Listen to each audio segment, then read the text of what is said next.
Olá, bom dia a todos, sejam bem-vindos ao canal do CEPFOR, Centro de Estudos, Pesquisa e Formação dos Profissionais da Educação de Goiás. Eu sou o professor Fagner Brandão, faço parte do CEPFOR e estou aqui em nome da secretária de Estado da Educação, professora Fátima Gavioli, e também da nossa superintendente de apoio ao desenvolvimento curricular, professora Naira Guedes, e a nossa professora Késia, chefe de núcleo aqui do CEPFOR, para desejar todas as boas-vindas a vocês que fazem parte do ciclo formativo do programa Saúde na Escola e programa Somos Capazes.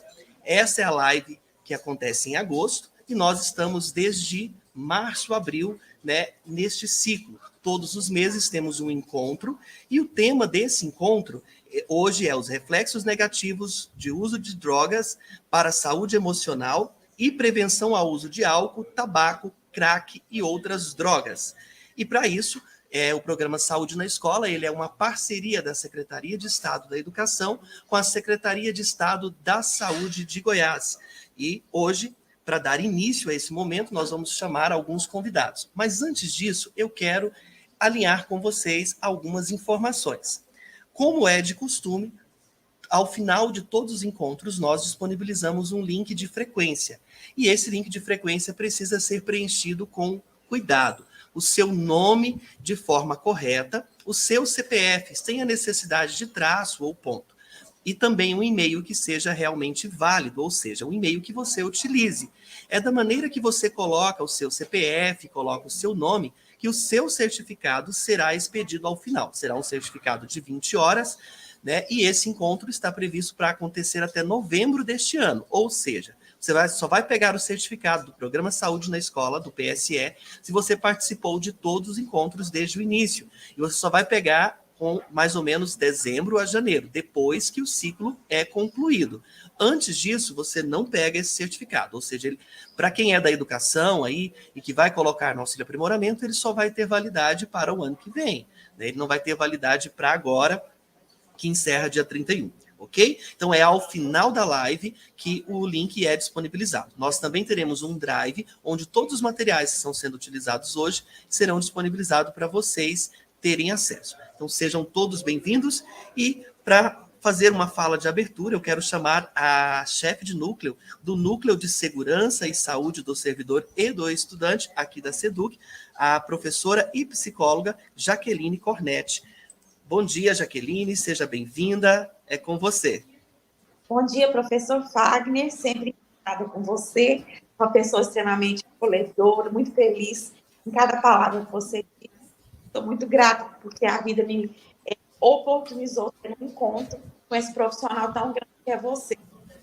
Obrigado. Quero saudar os nossos colegas convidados, A Selma, o Major Negrão, todas as pessoas que estão nos ouvindo nesse momento, a minha coordenadora de estudante, a Dalgisa, estou vendo aí o Hamilton, um abraço para a Rosane também, e falar da importância que é esse tema, é um tema, assim, bastante abordado, já de longa data, mas que a gente entende que ele é tão atual, tão presente, e que precisa de tanta atenção, tanto carinho e tanto cuidado da nossa parte, que somos tão preocupados com educação e saúde. Então, eu quero desejar boas-vindas a todos vocês, que esses sejam momentos valiosos, de muito aprendizado, de muito acolhimento e aperfeiçoamento ainda mais, para que nós possamos estar melhor instrumentalizados para assessorar e assistir de forma adequada a nossa comunidade escolar. Um abraço para todos, gratidão à professora Fátima, ao governador Ronaldo Caiado. Tão presente, a superintendente responsável, a professora Naira, e a todos da equipe também. E que esse dia seja um dia feliz e um dia abençoado para todos nós. Obrigada e um abraço para todos. Obrigado, Jaqueline Cornetti, que é chefe de Núcleo de Segurança e Saúde do Servidor e do Estudante, aqui da Secretaria de Estado da Educação. Ela, o núcleo dela que é responsável pela coordenação aí do estudante, onde há a Dalgisa, e também a Evani, que vocês sempre veem por aqui. Agora, para falar em nome da Secretaria de Estado da Saúde de Goiás, eu quero chamar o coordenador estadual de promoção à saúde, que é o Hamilton José Amorim. Hamilton, bom dia, seja bem-vindo. Bom dia, Wagner. Bom dia. Deu uma falhadinha aqui na sua voz, mas bom dia. Bom dia, Jaqueline, todas as colegas aí da coordenação do Programa Saúde na Escola na Educação. Cumprimentar o Major Negrão. É uma satisfação muito grande, né, trabalhar com o ProERD, né, e um programa já aí de muitos anos que vem contribuindo significativamente no enfrentamento e no uso abusivo de álcool e outras drogas. Né? Cumprimentar a nossa querida Selma, que está aqui à frente também dessa temática do enfrentamento ao tabagismo, e faz do dia a dia dela, né, da coordenação aqui da saúde, o que nós estamos fazendo hoje, né, no âmbito nacional, chamando atenção para essa temática.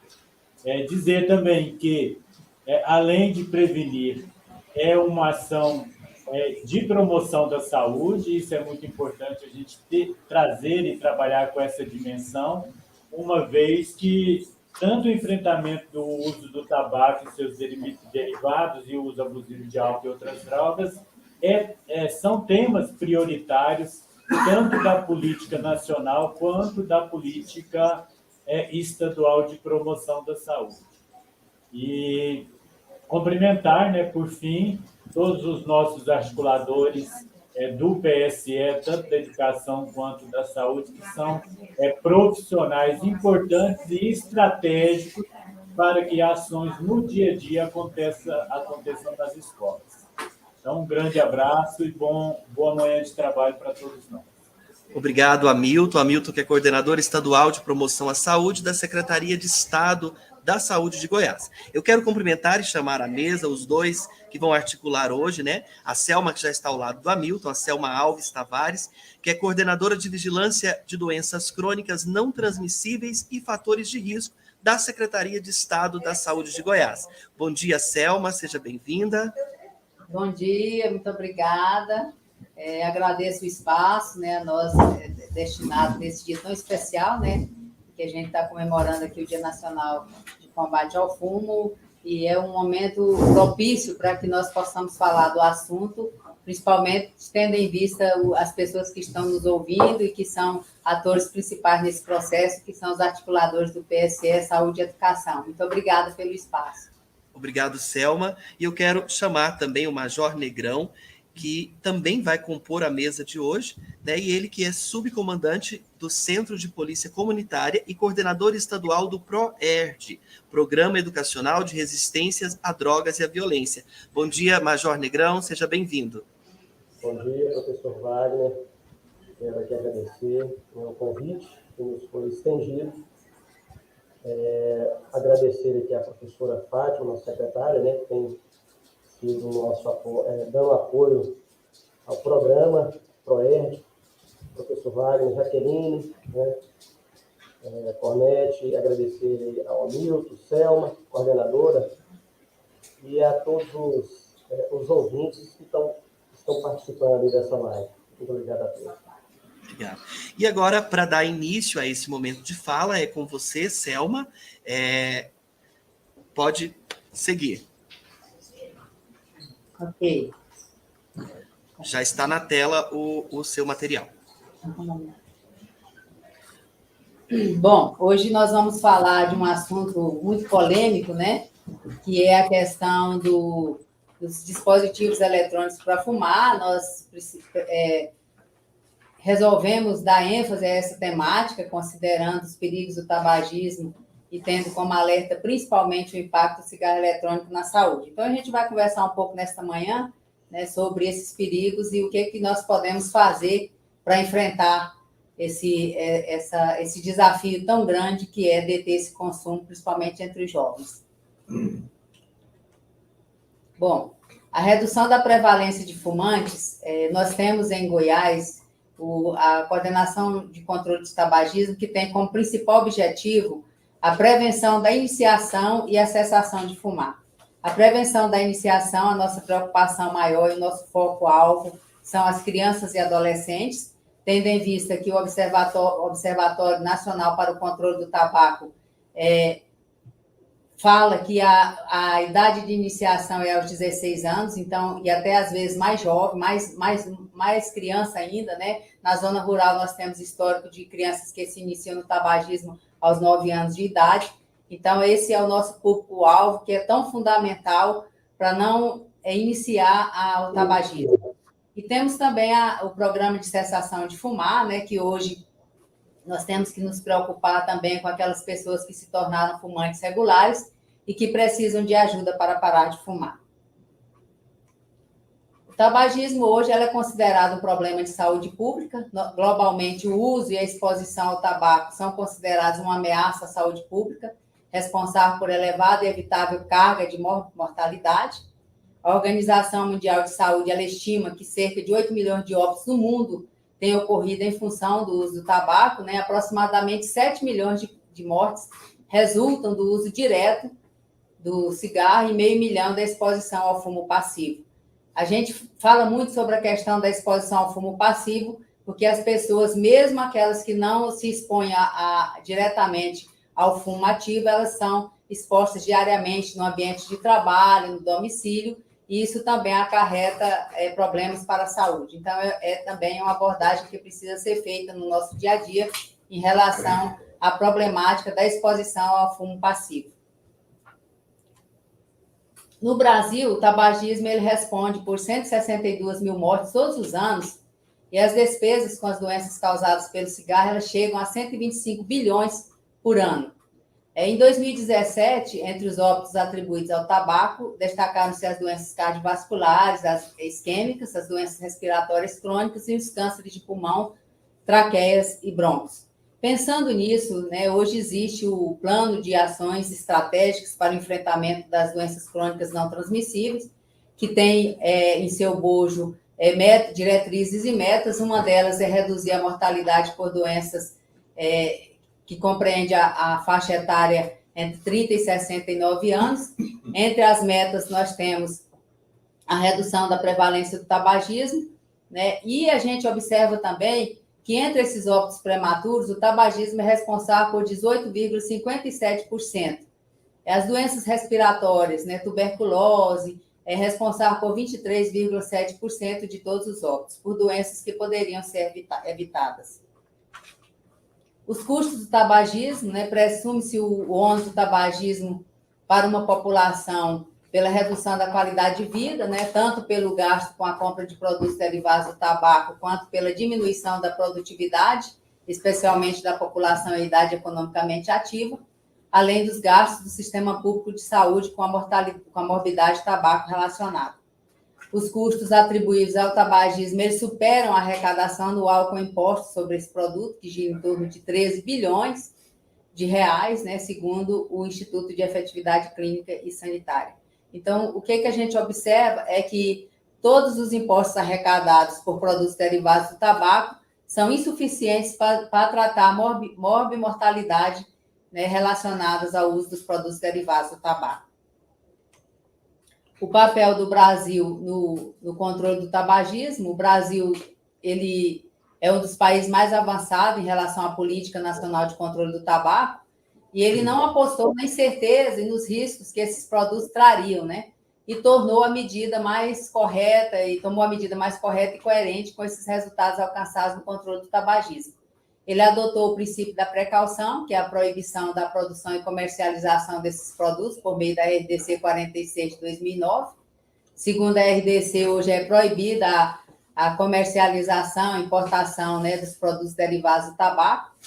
As alegações da indústria do tabaco para mudar a resolução não se sustentam. O Brasil tem demonstrado a queda consistente da prevalência de tabagismo desde 1989, graças a um conjunto de medidas, que foi a proibição da publicidade, patrocínio, a promoção de produtos de tabaco, as advertências sanitárias nas embalagens, a lei antifumo, que contribuiu muito também para reduzir a exposição ao tabagismo passivo, que foi um grande avanço também na diminuição da prevalência do tabagismo, e a oferta de tratamento e outras medidas. Hoje, existe o Tratado Internacional de Saúde Pública, que é a Convenção Quadro para o Controle do Tabaco, e ela traz as diretrizes em relação ao controle e à diminuição da prevalência no Brasil e no mundo.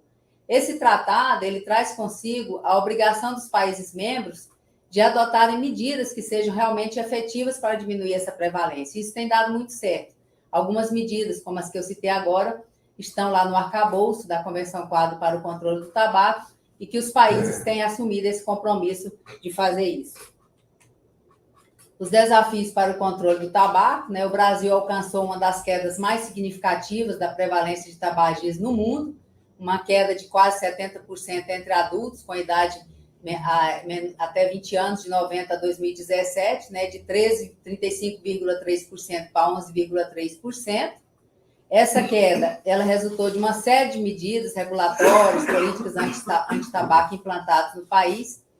Mas, no entanto, se nada for feito para reverter o que está acontecendo atualmente no Brasil e no mundo, nós teremos um retrocesso nessa política de controle do tabaco, tendo em vista esses novos sistemas de liberação de nicotina, que já são muito comuns nos Estados Unidos e outros países, e estão na moda também aqui no Brasil, não só entre os adolescentes, mas também entre os adultos jovens. Então, algo precisa ser feito, novas estratégias precisam ser adotadas para o enfrentamento desse novo desafio, que é a entrada dos DEFs, né, no Brasil, no mundo, principalmente atingindo aí a população mais jovem. As estratégias da indústria do tabaco, com a redução do número de usuários de cigarros industrializados mundialmente, a indústria do tabaco ela tem investido forte na comercialização de novos produtos, como os dispositivos eletrônicos para fumar. Esses dispositivos eletrônicos, ele inclui cigarros eletrônicos, cigarros de tabaco aquecido, narguilé, e também dá grande visibilidade a produtos mais tradicionais, como o narguilé. E a grande preocupação nossa é que mesmo a publicidade sendo proibida no Brasil, a propaganda sendo proibida no Brasil, antes era mais fácil, né, de controlar essas mídias, hoje, com a propaganda na internet, nas redes sociais, é muito difícil de controlar essa propaganda que é feita, né? Se você abrir o Instagram hoje, você vê aí a propaganda do narguilé, cigarro eletrônico. Se você abrir a internet, você vê a venda ilegal de produtos destinados para fumar, né, dispositivos eletrônicos. Então, se tornou muito mais difícil para as autoridades esse controle, né, dessa propaganda nas mídias sociais. E esse é o grande desafio hoje das autoridades, em controlar essa propaganda ilegal que tem acontecido no Brasil também. A dificuldade de regulação da internet tem favorecido nessa publicidade, atrai principalmente jovens, porque eles são promovidos como uma novidade tecnológica, por possuírem diferentes sabores, pelos rituais de se fumar o narguilé, e que a gente percebe aqui também a estratégia da indústria em atribuir novos sabores. A pessoa hoje fuma um cigarro eletrônico, ela não vai ficar com dentes amarelos, ela não vai ter mau cheiro. Então, isso tudo são atrativos, né, principalmente para os jovens. Sem contar que ali no convívio social, ele pode fumar muito discretamente, sem que outros percebam, sem que isso atrapalhe a socialização, eles se sentem menos constrangidos em fumar em qualquer lugar que estejam. Então, esse é um grande desafio e a grande estratégia da indústria do tabaco também, criar esses dispositivos que hoje estão aí circulando de todos os modelos e para todos os gostos e bolsos, né? E de 2014 a 2020, a proporção de usuários de cigarros eletrônicos com sabor, dentre os usuários atuais do produto, aumentou de 65,1% para 84,7%. Então, a gente está vendo esse aumento galopante aí dos usuários de cigarro eletrônico. A maioria dos sabores disponíveis no mercado são atrativos, né, principalmente para crianças, adolescentes e jovens, enquanto outros sabores frutados, mentolados também atraem os adultos e as populações específicas, por exemplo, as mulheres, né, os grupos étnicos, os não fumantes. Os estudos feitos nos estados também demonstram como os sabores desempenham importante papel no consumo de cigarros eletrônicos, inclusive por crianças e adolescentes, né? Aquele cheiro atrativo, né, gostoso, de cereja, de morango, de menta, chama atenção, né, principalmente da criança. E isso facilita a iniciação ao tabagismo, né? E aí vocês vão ver mais à frente que muitos estão utilizando o uso dual, né, tanto do cigarro eletrônico como do cigarro convencional. O uso dos dispositivos eletrônicos para fumar entre adolescentes entre os alunos do ensino médio que usavam qualquer tipo de cigarro eletrônico com sabor, os mais usados são de frutas, de menta, mentol, sobremesa e outros doces. Então, eles já estão atentos, né? Já conhecem todos os sabores, sabem de tudo que está aí na mídia, que está sendo oferecido. Existem aproximadamente 16 mil sabores disponíveis no mercado, muitos deles atraentes para as crianças, e às vezes a gente se pergunta, por que é proibido, por que esses produtos são registrados na Anvisa? Mas hoje existe a resolução que qualquer produto derivado do produto fumígeno, produtos derivados do tabaco, obrigatoriamente eles precisam ter o registro, né?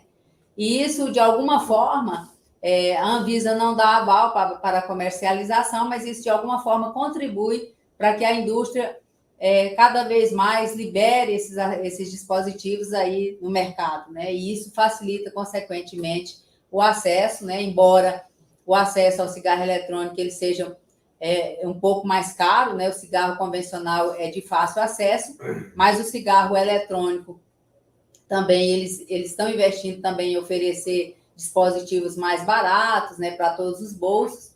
E uma coisa que a gente observa também é que os dispositivos eletrônicos, eles mudou um pouco a questão da prevalência do tabagismo em relação a isso, né? Porque a prevalência de cigarro convencional era muito mais baixa escolaridade e baixa renda. Hoje a gente observa que os usuários dos dispositivos eletrônicos para fumar, eles têm maior escolaridade e mais alta renda. Talvez isso se deva à dificuldade de acesso mesmo desses dispositivos, embora a indústria esteja também com estratégia diferenciada para atrair qualquer público, né? Seja ele de baixa ou média ou alta renda, né? Dentre as diretrizes para a implementação dos artigos 9 e 10 da Convenção Quadro, né, que é esse Tratado Internacional de Saúde Pública, em que 192 países membros da OMS assinaram esse tratado, está a restrição ou a proibição do uso de aditivos, né? Porque a inserção de sabores é uma das estratégias globais da indústria do tabaco para aliciar crianças, adolescentes e jovens. E o que a gente fica mais triste de falar é que, embora esses aditivos tenham sido proibidos, né, em 2012, a indústria do tabaco ela entrou, né, na justiça para conseguir continuar com a comercialização, né, e a inserção desses sabores, desses aditivos nos produtos. E ela continua distribuindo isso, fazendo isso nos seus produtos, porque conseguiu na justiça, ganho na justiça e está em litígio. Então, infelizmente, é mais uma derrota aí na saúde pública, né? E que nós precisamos estar atentos e lutando para que haja uma reviravolta aí nessa questão aí dos aditivos. Geralmente, os produtos de tabaco, eles têm estéticas arrojadas, remetendo à sensação de tecnologia e atualidade, é tudo que o jovem gosta, tudo que é novo, que é diferente, e são apresentados em embalagens coloridas e chamativas.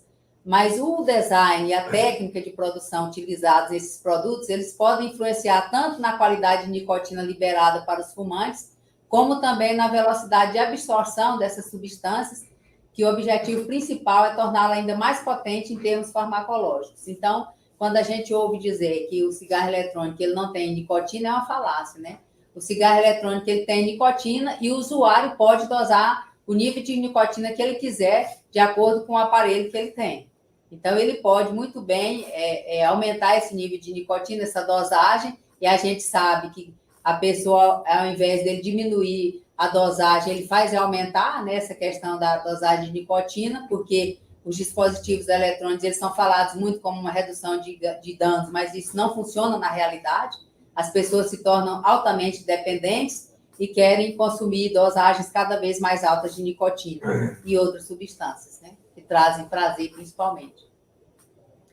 Os sais de nicotina eles estão muito presentes hoje nos cigarros eletrônicos, né? A principal função desses sais é tornar o vapor menos áspero, facilita a absorção dessa nicotina nos pulmões por um período maior de tempo e, consequentemente, acelera esse percurso da nicotina até o cérebro, trazendo sensação de prazer e potencializando o impacto junto aos receptores de nicotina.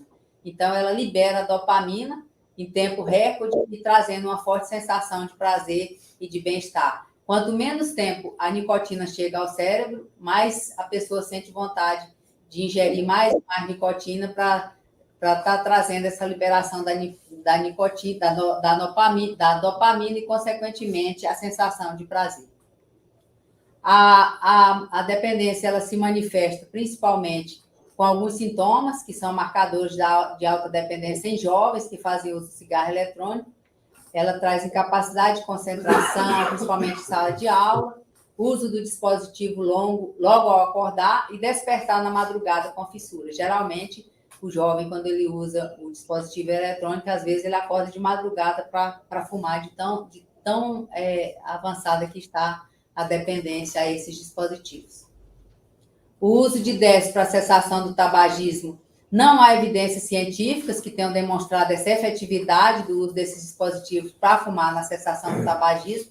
Na prática, o que se tem observado é que o inimigo ele segue tabagistas de novos produtos do tabaco em percentual significativo e se tornam fumantes duais de ambas as formas de tabaco. Então, o que a gente observa na nossa rotina, no dia a dia, é que as pessoas que fumam cigarro convencional passam a fumar também o cigarro eletrônico, pessoas que nunca fumaram passam a usar o cigarro eletrônico e assim sucessivamente. E vai acontecendo todo esse ciclo vicioso aí em torno do uso dual, tanto do convencional como do cigarro eletrônico.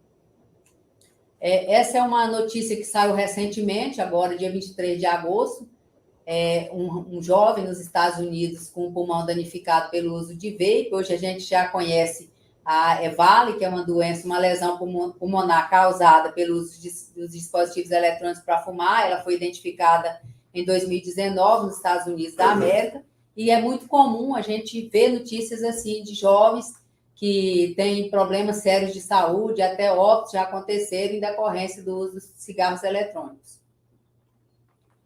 Hoje nós temos os grandes desafios, né, para o controle desses dispositivos eletrônicos para fumar. A primeira coisa é a regulamentação, que é insuficiente. Infelizmente, é preciso que haja avanço nessa regulamentação, principalmente considerando a grande estratégia e o lobby junto ao Congresso da Indústria do Tabaco, a publicidade e o marketing enganosos, né, tudo que se publica a respeito, inclusive formadores de opinião que são financiados pela indústria do tabaco para publicar artigos, né, falaciosos acerca da negação de que os dispositivos eletrônicos para fumar não fazem mal à saúde, que, pelo contrário, eles ajudam na cessação.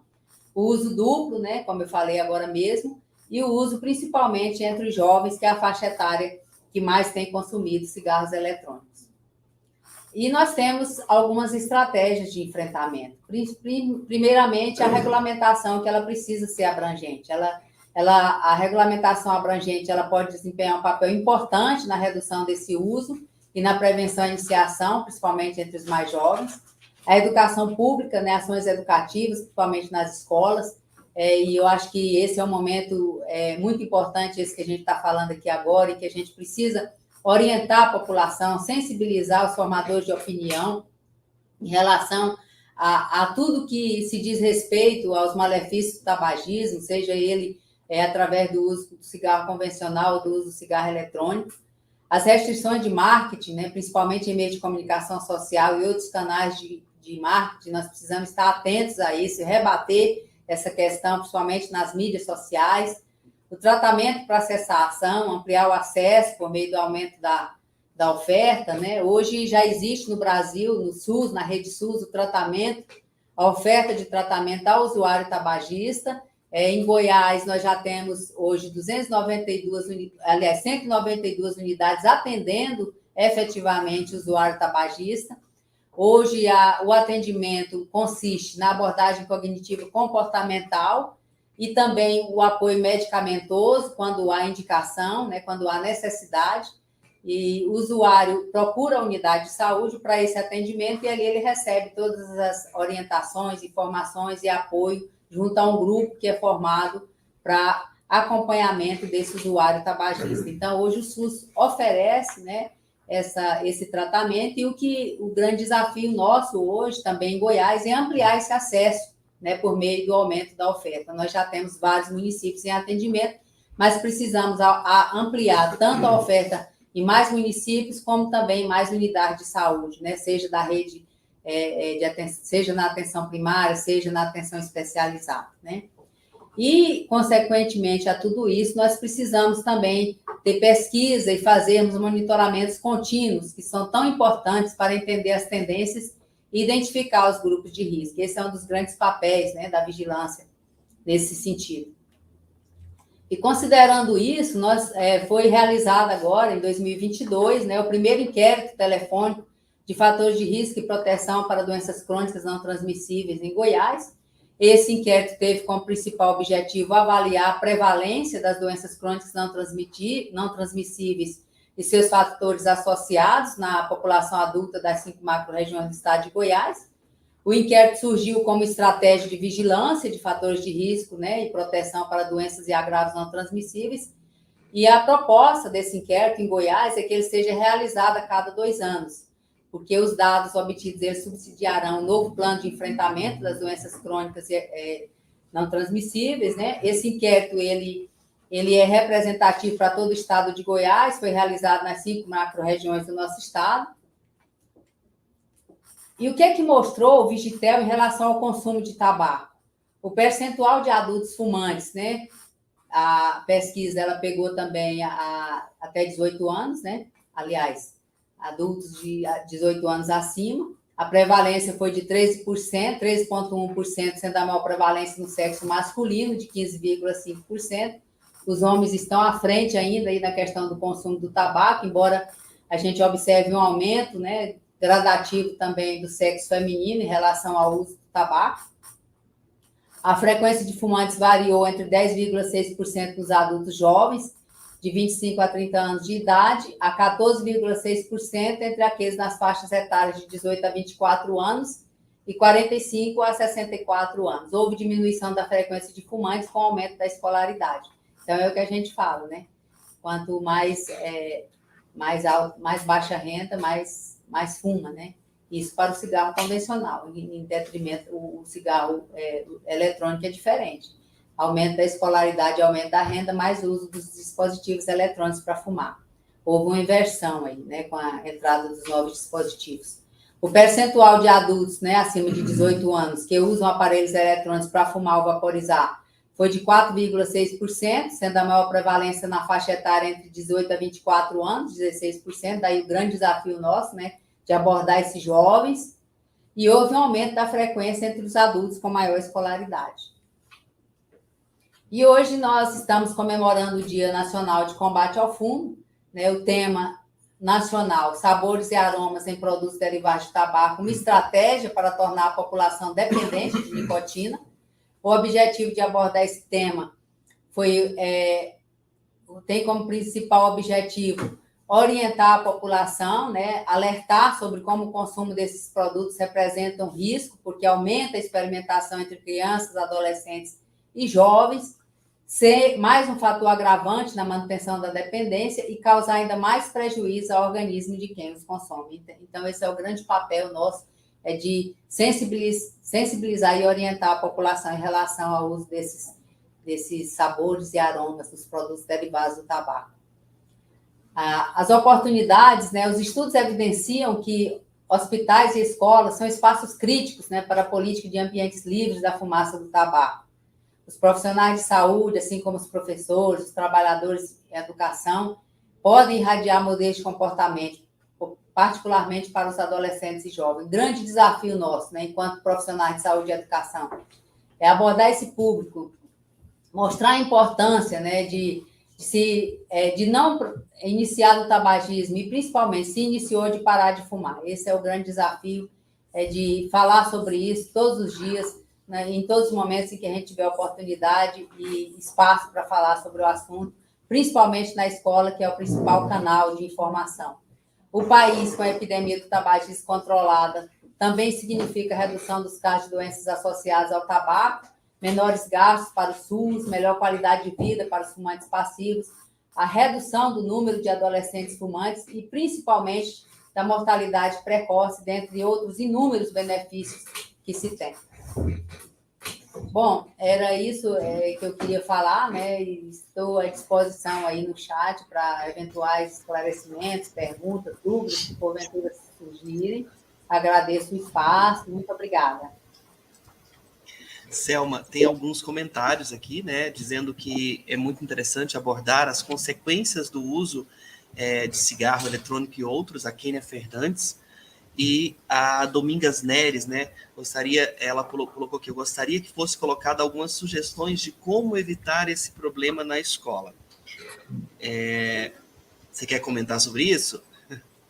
Sim, na escola, hoje já existe o programa Saúde na Escola, né, que com diversas temáticas, né, entre elas tem a temática do tabagismo, e cujo objetivo é orientar os professores nessa abordagem junto aos adolescentes e crianças na escola, inserindo temáticas, né, que falem do tabagismo, inserindo nas disciplinas temas relevantes que talvez chame a atenção desse público, né, principalmente em relação à economia que se faz em não se fumar, por exemplo.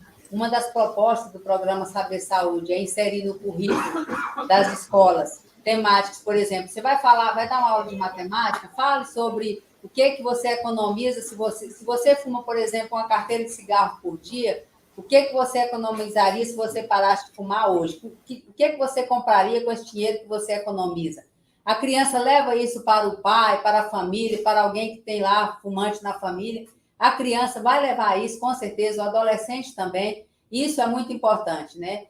Conscientizar essas crianças, esses adolescentes, que também serão canais junto às suas famílias. Muito bem, Selma. E tem mais elogios aqui também, a Divina, né, parabenizando aos organizadores por esse momento e esse tema que é de muita importância na realidade da escola, né? A Lúcia Oliveira dizendo muito boa a abordagem sobre as consequências do uso do tabagismo, né? E a Olinda dizendo que o cigarro eletrônico hoje é um problema real na escola, né, que está todos os dias, e que os alunos não entendem o prejuízo que isso acontece. Mesmo que eles proíbam na escola, ainda há o uso, né? A Olinda está dizendo. E o Divino está falando como compartilhar essas informações com os pais. Eu acho que o próprio programa Saúde na Escola pode promover isso, né, através dos articuladores, com os pais, com a comunidade, não é? É sempre ter o tema em evidência, né? Em todas as oportunidades possíveis, colocar o tema em evidência, conscientizar os pais, conscientizar os formadores de opinião nesse sentido. Hoje a gente sabe que é um grande desafio na escola, principalmente para os professores, é identificar esses dispositivos eletrônicos para fumar. Hoje eles são tão bem elaborados que ele pode ser confundido com um marcador de texto, ele pode ser confundido com uma caneta. Então, o professor precisa conhecer esses dispositivos até para fazer esse enfrentamento, né? Isso não é fácil, é um grande desafio, mas é possível, né? E eu acho que é o falar. O programa de controle do tabagismo, ele teve esse avanço, né, no Brasil, exatamente por todas essas ações intersetoriais que aconteceram em todo o Brasil. Então, isso é muito importante, né? Eu acho que essa fala, essa insistência em trazer a temática sempre que nos momentos oportunos faz diferença. Isso. E a Gerinalda Dantas está falando que você tem como enviar esse material por e-mail. Veja bem, o material já está disponível aqui na descrição desse vídeo embaixo. Certo? Se você tiver no celular e mostrar mais, tem um drive. E todos os materiais que eles estão utilizando aqui vai estar disponível lá e mais outros materiais a respeito dessa temática. Então é só clicar no drive e baixar o material para você utilizar. Aí, obrigado, Selma Tavares. E você continua com a gente, no final tinha mais pergunta, tá? Você e o Hamilton. Mas agora eu quero passar a fala, então, para o Major Negrão, né, que vai falar conosco, ele que é subcomandante do Centro de Polícia Comunitária e coordenador estadual do PROERD, o Programa Educacional de Resistências às Drogas e Violência. Bom dia novamente, Major, agora é com o senhor. Bom dia a todos. Professor Wagner, está conseguindo me ouvir direito? Como é que está baixo, Major. Se o senhor conseguir falar mais alto, fica bom. Está baixinho. Tá melhor? Melhorou agora? Melhorou. Inicialmente, eu gostaria aqui de só agradecer a oportunidade, agradecer também ao nosso comando, né? e dizer que nós temos aqui um excelente comandante que comanda aqui o Centro de Polícia Comunitária, que é a Tenente Coronel Neila, que ela tem se fazido presente aí em todas as ações, tanto em questões de ações comunitárias, quanto em relação ao PROERD também. Agradecer ao nosso comandante-geral, né, pela oportunidade também de estar atuando à frente dessa importante coordenação, né, ao comandante, ao nosso subcomandante, chefe do Estado-Maior. Primeiramente, eu só gostaria de indicar a todos aqui as nossas redes sociais, né, nossa rede social do Instagram, que é o PROERD-GO, que eu acho que é importante, que a professora Selma, ela até frisou, é a questão da conscientização, é a questão do conhecimento. E Francis Bacon já dizia que conhecimento é poder. Então, a gente precisa conhecer do tema. Lá dentro do nosso Instagram, existe algumas apostilas que professores, educadores, né, pessoas, os pais, os filhos, enfim, todos aqueles que participam, né, da comunidade, eles podem estar aí, tendo acesso a essas apostilas, né, como a cartilha como mudando comportamentos, droga, cartilha para pais de crianças, às vezes os pais não sabem lidar com o tema em relação às crianças, e nós temos essa cartilha para orientar, né, os pais. Nós temos a drogas, cartilha para pais e adolescentes, que hoje não é fácil, né, lidar com adolescentes, e a gente tem que saber como lidar com os adolescentes, né, principalmente os adolescentes que estão nessa fase de transição, né. Drogas, cartilha para educadores e fé na prevenção, conversando sobre drogas com cônjuges. É só acessar lá no Instagram do PROERD, lá na bio, né? E todos terão acesso a essas cartilhas, que é muito importante, eu acredito, né? Que vai servir de apoio, né?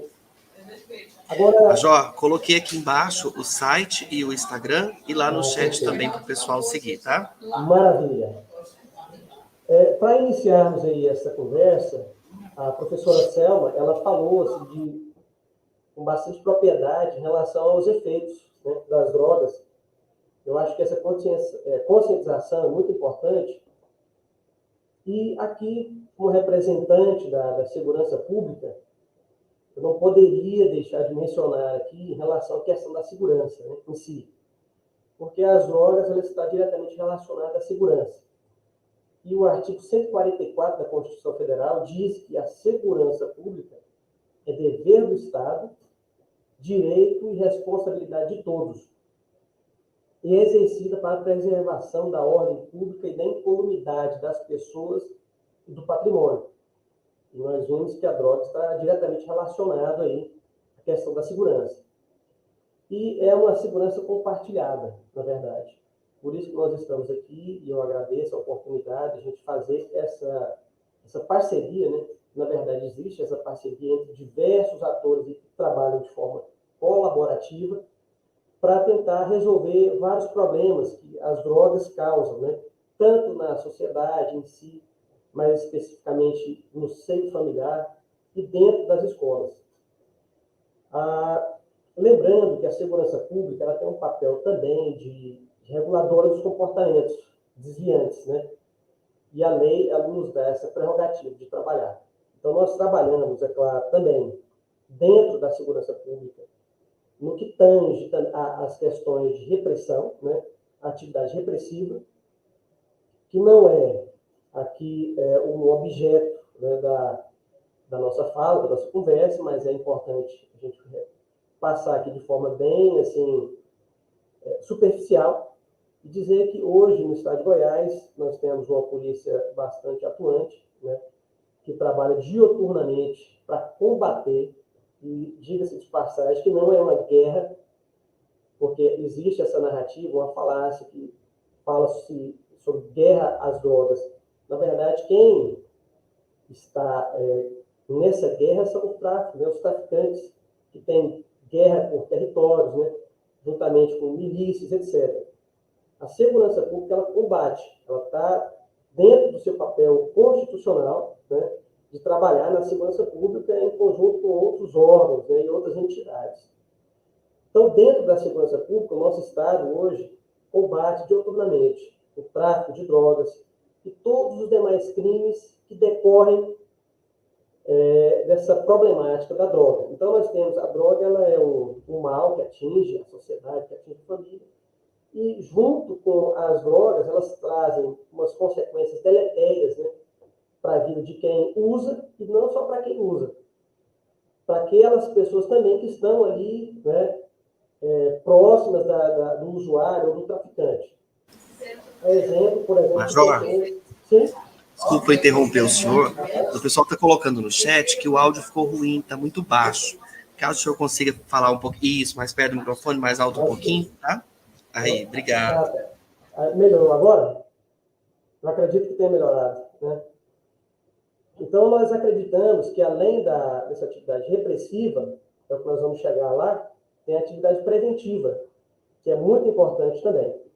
Mas dizer que nosso Estado ele é atuante na apreensão de drogas, na prisão de traficantes, de pessoas que estão aí perturbando a paz e a estabilidade da segurança pública. E é importante também ressaltar aqui que, para que nós tenhamos um estado de paz, de espírito, de estabilidade na sociedade, na comunidade, nós precisamos, a professora Selma, ela falou do ciclo vicioso, né, das drogas, né, desse comportamento viciante, mas aqui eu vou falar da segurança pública, porque nós também temos o ciclo virtuoso e o vicioso da segurança pública. Dentro do ciclo virtuoso da segurança pública, todos os atores, né, responsáveis pela segurança pública têm que trazer a segurança aos cidadãos. E essa segurança, ela gera estabilidade na comunidade. Quando as pessoas elas se sentem seguras, se sentem estáveis, elas começam a adquirir propriedades, porque elas se sentem seguras. E elas sabem que essas propriedades elas estão garantidas, que ninguém vai roubar delas essas propriedades, por conta da segurança. E a propriedade, ela gera desenvolvimento. Então, é um ciclo virtuoso da segurança. Por outro lado, nós temos o ciclo vicioso, e esse ciclo vicioso já começa com a insegurança. Então, quando nós temos dentro de uma sociedade a insegurança, ela por si, ela gera a desestabilidade. Porque as pessoas não conseguem, elas não têm paz de espírito, têm suas residências furtadas, seus objetos furtados, celulares furtados. Elas não conseguem adquirir propriedades porque elas sabem que elas vão perder o crime, né, para o roubo e etc. Quando você tem a desestabilidade, isso gera pobreza. E a pobreza gera um subdesenvolvimento. Então, veja que é um ciclo vicioso. Por isso que nós estamos aqui, em conjunto com diversos atores da sociedade civil e a comunidade em si, trabalhando para manter a segurança. E esse ciclo virtuoso da segurança pública. Mas, além disso, dessa atividade repressiva do Estado, que é garantida constitucionalmente, nós temos a atividade preventiva. Já foi dito aqui sobre as sequelas, as mazelas, né, as consequências negativas advindas do uso de substâncias psicotrópicas. Mas eu acho que é interessante aqui nós falarmos um pouco da atividade preventiva, né? Porque a prevenção, 90% da segurança, de todas as ações, elas são feitas através da ação preventiva. Então, isso aplica-se também no contexto da saúde pública, né? Quando nós temos a atividade de prevenção, você evita, né, outros tipos de mazelas. Mas aqui, dentro dessa atividade preventiva, eu destaquei alguns eixos, né? O primeiro eixo é a questão da conscientização. E a professora Selma, né, ela disse aí de forma bastante pormenorizada, com bastante detalhes, em relação a dados, né, específicos do prejuízo do tabaco, do álcool e demais drogas, né? E há uma narrativa falaciosa em relação à questão do vape. Inclusive, lá na Inglaterra, eles estavam oferecendo esse cigarro eletrônico para as pessoas que tinham dependências, né, com os cigarros tradicionais. Ou seja, eu não entendi essa lógica de você oferecer um vape que você tem ali em termos de percentual, ou comparativamente, é como se você pegasse 10 cigarros tradicionais e colocasse tudo no seu produto. E você vai lá e entrega para o dependente, para ele se tratar. Então, assim, é um paradoxo, é um contrassenso, né?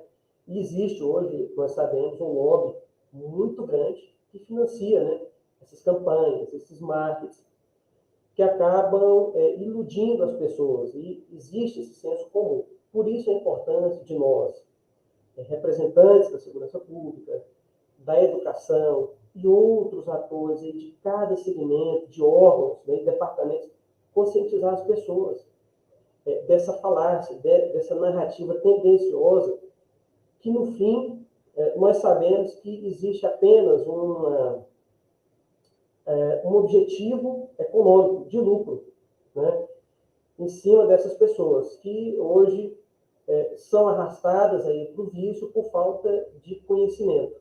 Tá? E especialmente dentro aí da juventude, os adolescentes que estão em fase de transição, né, o cérebro ainda não está completamente formado, está um processo de transição e existe uma turbulência dentro da cabeça do adolescente que, às vezes, até os próprios pais não conseguem entender, né? E a gente precisa saber que nós temos que lidar com esse perfil de adolescentes, saber comunicar com eles, ter uma comunicação assertiva. Os pais precisam identificar quais os fatores de risco, os fatores de proteção e trabalhar dentro desse viés, dentro desses eixos. Então, aqui, nós trabalhamos, primeiro, com a conscientização, que é trazer à tona, né, ao conhecimento geral das pessoas sobre os efeitos dessas drogas, que, na verdade, elas não são o que aparenta, né, por trás dessa propaganda bonita, né? Até antigamente, a professora Selma, o professor Wagner, Brandão e os demais aí que estão participando vão se lembrar que existia propaganda, né, de atores fumando, né? E era uma coisa assim, bonita, uma glamorização do cigarro, que depois foi proibido.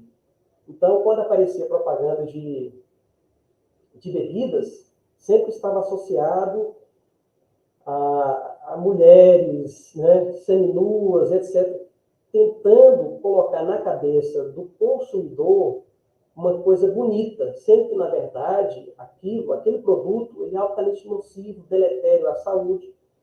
E, posteriormente, foi que houve essa obrigatoriedade de colocar, por exemplo, no cigarro, os efeitos que ele causava, né, no pulmão e etc.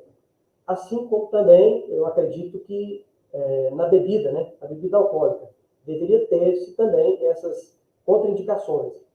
Porque, na verdade, se as pessoas elas tivessem a consciência, né, de que elas estão consumindo um produto, que ela consegue ver ali todos os efeitos nocivos à saúde dela, dificilmente ela se sentiria encorajada a fazer o uso, né, desse tipo de substância.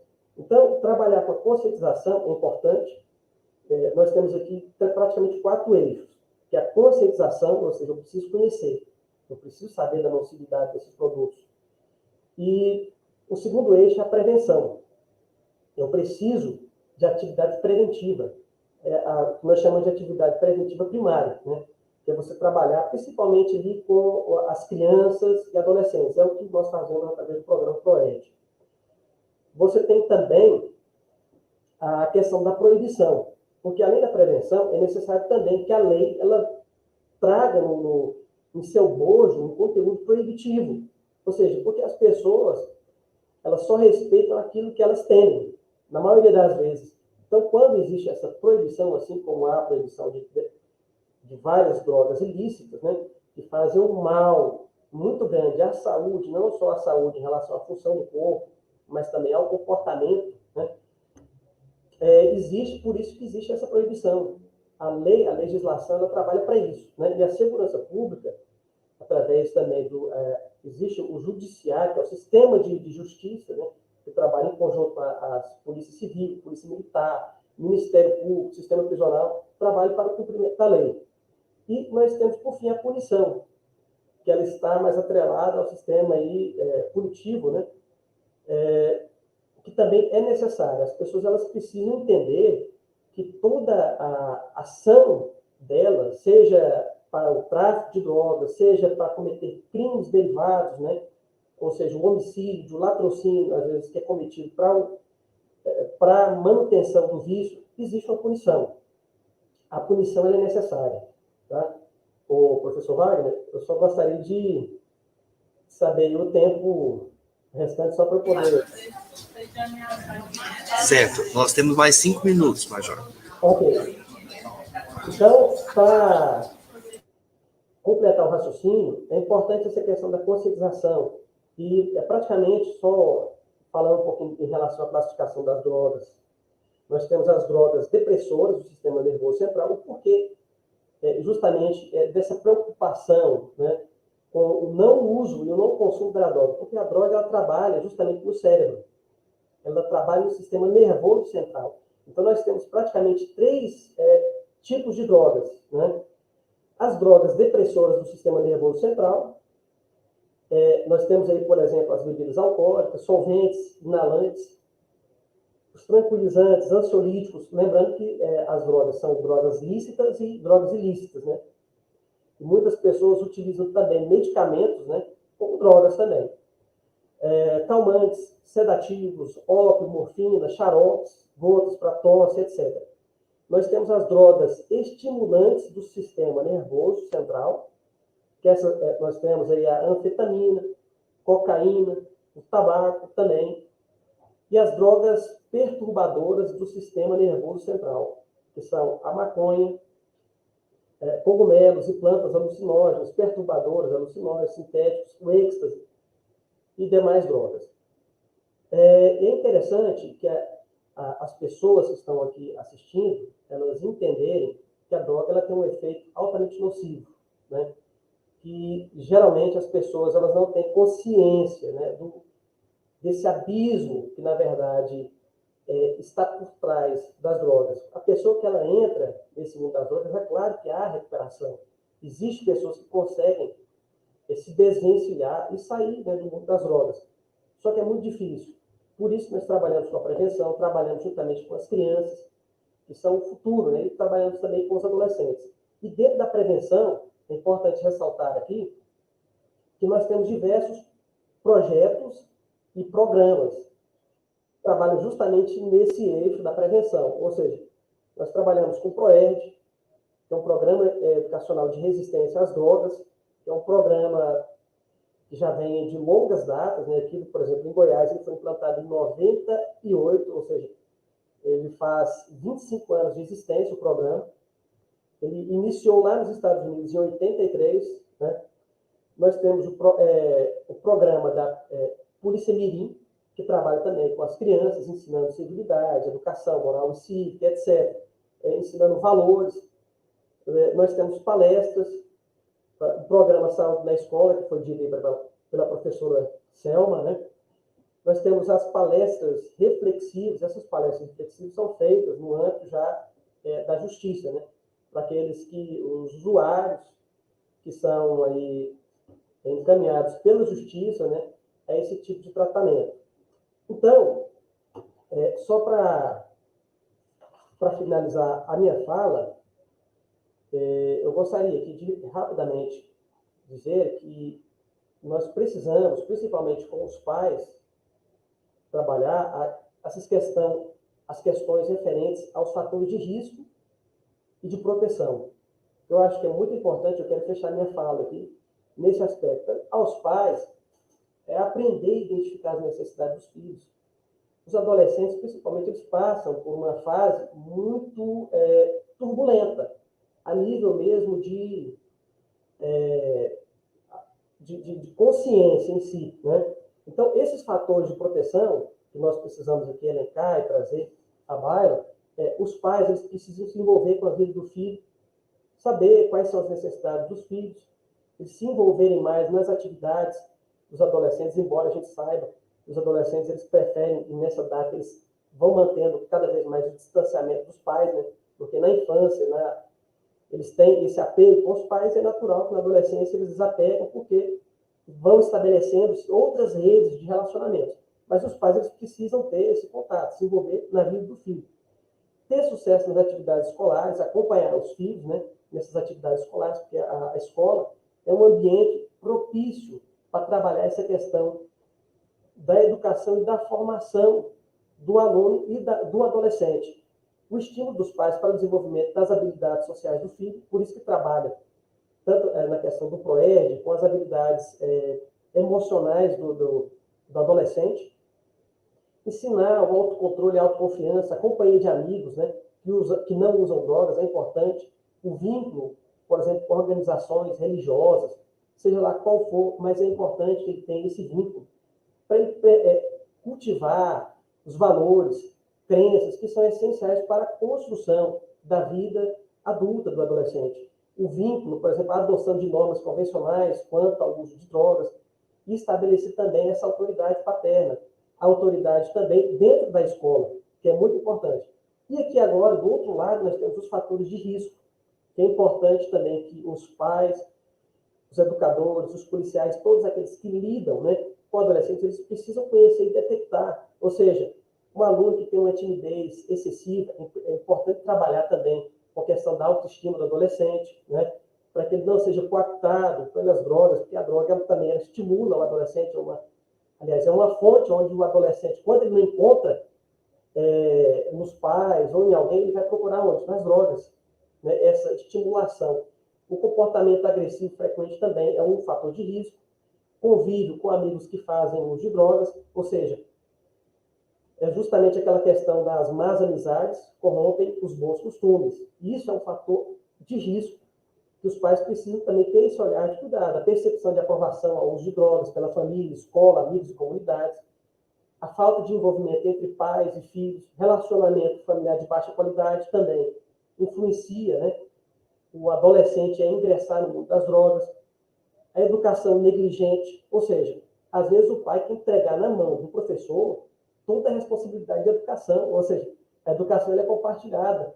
Não é função do professor, exclusivamente, trazer essa carga de valores, toda essa educação. A educação também ela começa em casa, com os pais. E a primeira referência que os filhos têm são os pais, ou seja, não adianta o pai falar para o filho que ele não pode fumar se o pai ele é um fumante compulsivo.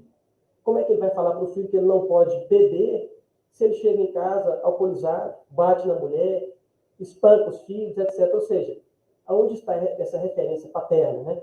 Isso é importante. A falta de autoridade dos pais também é um fator de risco. A falta de regras claras de condutas, ou seja, a criança ou adolescente ela precisa ter um norte, embora às vezes ela cria na cabeça dela essa autodependência, essa autoconfiança, ela precisa de uma referência, ela precisa de regras claras, regras de condutas, né? O baixo rendimento escolar, ou seja, é um fator de risco. O pai que acompanha e vê que o filho está com baixo rendimento escolar, ele vai procurar saber o porquê e o que está acontecendo ali, né? Às vezes pode estar sendo aí essa lacuna, né? Que o pai não consegue enxergar e antecipar-se, né? As situações que podem envolver o filho ao uso de drogas. Violências domésticas também é um fator de risco, traumas na infância, etc. E eu gostaria também, é claro aqui, já finalizando a minha fala, né, deixar aberto perguntas, né? Certo, Major, nós temos aqui algumas perguntas sim, eu vou fazer, o nosso tempo já está no limite, mas eu vou tentar fazer aqui. O Cepi Onestino Monteiro Guimarães pergunta como solicitar essa palestra para que seja realizada no CEPI. Então, como contactar o PROERD para ir às escolas? Pode fazer esse contato através do e-mail proerdgo@pn.gov.br. Então, esse e-mail. Ou pode entrar também lá dentro do PROERD, né, do Instagram, lá tem todas as referências, né, de contato. Selma, e é possível contactar vocês para ir às escolas? Sim, pode entrar em contato conosco também por meio do e-mail tabagismo.go@gmail.com. Estamos à disposição para atender. Tá bom. Bom, a Eliane Rezende fala, essa live poderia ser em outro horário para podermos aproveitar mais. Eliane, ela vai ficar gravada aqui no canal do CEPFOR no YouTube. Então, você pode rever, pode pegar essa palestra e passar aí para os seus alunos. Alguns colocaram aqui que seria muito bacana se essa palestra fosse para os alunos, num telão da escola. Alguém colocou aqui, né, que foi a Ana Alice Martins. Vocês podem passar, ela está gravada, ela vai ficar no canal aqui do CEPFOR. Se você ainda não segue o canal do CEPFOR, @CEPFOR Goiás, você segue no Instagram e também aqui no YouTube, tá? A Suzana está dizendo médicos ou residentes, policiais, né, e às vezes depoimentos de famílias que tiveram suas vidas afetadas no uso de drogas e de cigarros também seria bom, né, para esses momentos. E no mais, são elogios aqui. A Lezenita dizendo parabéns pelo tema, good vibes para todos. E a Suzana Suzy dizendo não seria viável propor reuniões e palestras bem detalhadas também para os pais e os alunos na escola, né? E acho que a Selma já colocou que sim, né, o programa Saúde na Escola e os articuladores, eles podem articular isso, né, com a unidade escolar e devem, né, para que chegue à comunidade, não é isso? E agora, eu quero agradecer a Selma Tavares, que é coordenadora do programa Tabagismo Goiás, também o Major Negrão, e parece que tem, né, Selma, uma pessoa, a Maria de Fátima, né, que tem um recado para nós. Maria de Fátima, que é da Coordenação de Vigilância de Violências e Acidentes da Secretaria de Estado da Saúde. Maria de Fátima, bom dia. Bom dia, obrigado pelo espaço, obrigada, Selma, obrigada aí aos organizadores dessa live. Eu vim passar um recadinho que tem muito a ver sobre o que a gente falou, né? O Major Negrão falou muito aí dos fatores de risco, dos fatores de proteção, da necessidade de trabalhar intersetorialmente para a gente dar conta, né, desse enfrentamento às drogas, enfrentamento ao tabaco, que é o mesmo enfrentamento às violências, né? A gente veio falar de violência doméstica, né? Violência contra a criança, contra a mulher, contra o idoso, e a gente sabe que esse ambiente familiar, como o Major trouxe aí, né? Que é um ambiente com vivência de drogas, de tabacos, né? Isso tudo é fator de risco para a violência. Então, eu gostaria de pedir aí os organizadores para colocar no chat o link. A Secretaria Estadual de Saúde está disponibilizando um curso EAD, né, na modalidade à distância, com tutoria, gratuitamente para profissionais da saúde, profissionais da educação e da assistência social, justamente porque entende que a violência, da mesma forma que as drogas, tem que ser trabalhado de forma intersetorial. Então, a gente deixa aqui o convite para os profissionais, tanto da rede municipal quanto da rede estadual, profissionais de nível médio, profissionais de nível superior, da educação, da assistência social e da saúde, para se inscrever, fazer a inscrição está aberta até o dia 1º agora de setembro, sexta-feira, tá? O prazo está batendo na porta, mas ainda dá tempo de você se inscrever, o curso é gratuito, é à distância, então você entra para fazer o curso, o horário que melhor lhe convier, e é um curso que está bem interativo, assim, nós já estamos na 2ª edição, a 1ª edição nós temos muitos profissionais da educação fazendo um curso, é um curso que usa metodologias ativas, tecnologias educacionais. Então, eu gostaria de pedir para colocar o link, a gente colocou até o link de uma atividade, né? Depois vocês entrem e acessam para ver que é um joguinho, né? A gente reforça o conteúdo através de jogos, então é uma metodologia bem bacana, o material didático está muito bacana. Está aí o convite feito, corra lá e faça a sua inscrição até dia 1º de setembro e venha fortalecermos a rede estadual de enfrentamento às violências. Obrigado pela oportunidade. Obrigado, Fátima. Já está o link no chat, tá? O link também está na descrição do vídeo desse curso que a Fátima falou aí, que é do WordWall, que está aí na tela para vocês. E eu vou deixar aqui também os contatos que o Major falou, né, o Centro de Polícia Comunitária, eles até colocaram aqui, reforça para nós aí, tá aí, Proerd Goiás, que é o Instagram, vocês podem entrar em contato para que ele a equipe vá até a escola, né? E também o Instagram da Polícia Comunitária de Goiás, para que vocês entrem em contato, tá? E eles também já colocaram no chat para vocês. Muito obrigado, Selma, muito obrigado, Hamilton, obrigado, Major, obrigado, Fátima. O link de frequência já está aberto, ele está na descrição do vídeo também, eu vou colocar aqui no chat para vocês, vocês podem preencher, e no mês que vem, no mês de setembro, tem um outro encontro com a outra temática do programa Saúde na Escola. Obrigado a todos vocês e até o nosso próximo encontro. Obrigado.